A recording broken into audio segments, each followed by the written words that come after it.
Assalamualaikum warahmatullahi wabarakatuh. Alhamdulillah. Alhamdulillahilladzi nazzala ala 'abdihil kitaba liyakuna lil 'alamina nadhira. Segala puji hanyalah bagi Allah yang telah menurunkan kitab suci Al-Quran dengan begitu mengagumkan dan dijadikan petunjuk bagi hamba-hambanya. Petunjuknya bagaikan matahari yang selalu memancarkan sinar yang tak dapat ditutup oleh telapak tangan manusia, serta ayat-ayatnya tetap dibaca oleh berjuta-juta kaum muslimin di seluruh dunia. Salawat dan salam selalu tercurah kepada utusan Allah Nabi Muhammad sallallahu alaihi wasallam, yang apabila beliau membaca ayat suci Al-Quran, maka tertariklah hati para umatnya ketika mendengar suara beliau membaca Al-Quran. Hadirin wal hadirat rahimakumullah. Adapun tausiah yang ingin saya sampaikan pada hari ini ialah Al-Quran sebagai pedoman hidup. Hadirin wal hadirat rahimakumullah. Membaca Al-Quran merupakan suatu ibadah serta untuk mengatur kehidupan manusia agar dapat mencapai keselamatan di dunia serta di akhirat.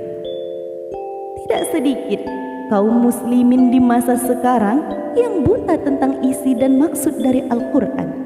Seolah-olah Al-Quran itu telah hilang pada diri kita semua.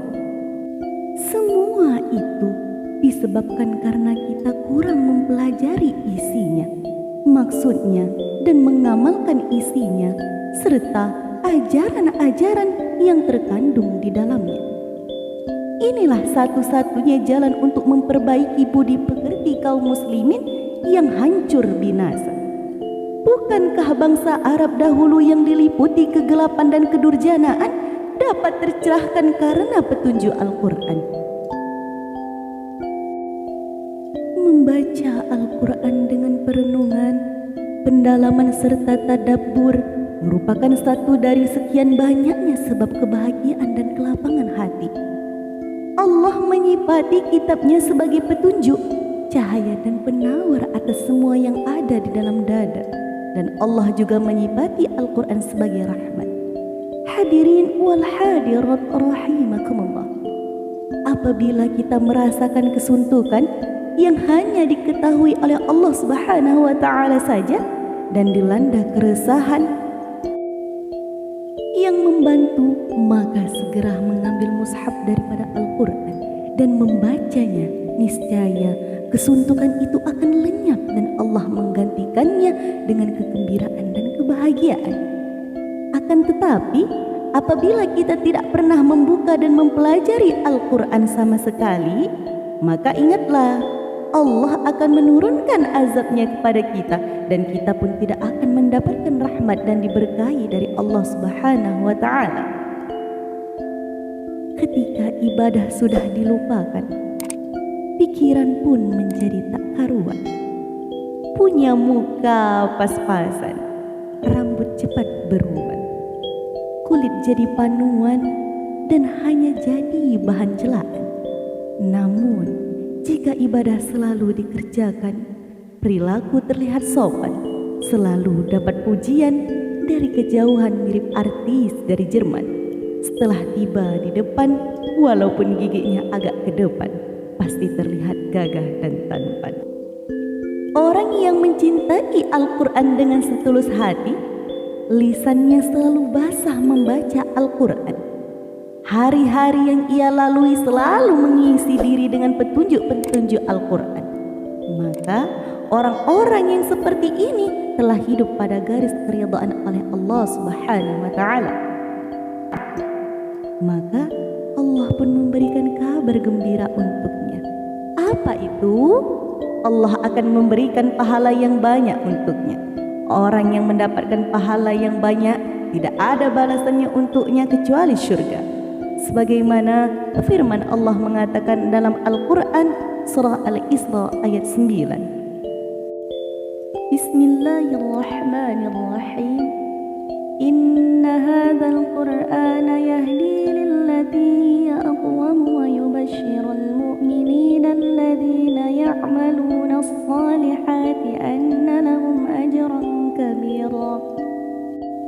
Yang artinya, sungguh Al-Quran ini memberikan petunjuk ke jalan yang paling lurus dan memberi kabar gembira kepada orang mukmin yang mengerjakan kebajikan, bahwa mereka akan mendapat pahala yang besar.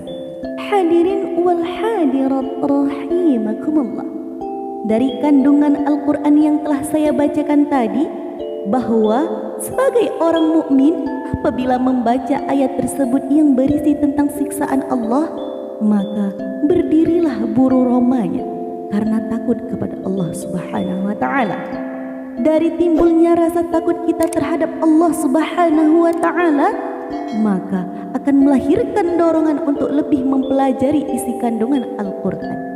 Dari pemahaman yang kokoh dan benar terhadap Al-Quran, maka akan melahirkan suatu ketakwaan kepada Allah Subhanahu wa ta'ala, yaitu kesungguhan memperbanyak amal ibadah dan menjauhi larangan Allah Subhanahu wa ta'ala.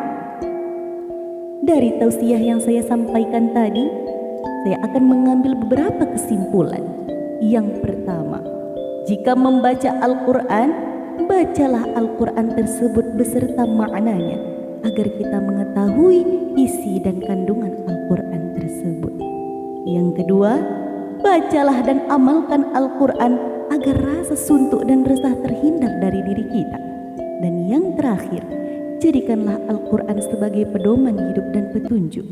Orang yang mengamalkan isi dari Al-Quran, maka ia akan dimuliakan oleh Allah Subhanahu wa ta'ala di dunia dan di akhirat kelak.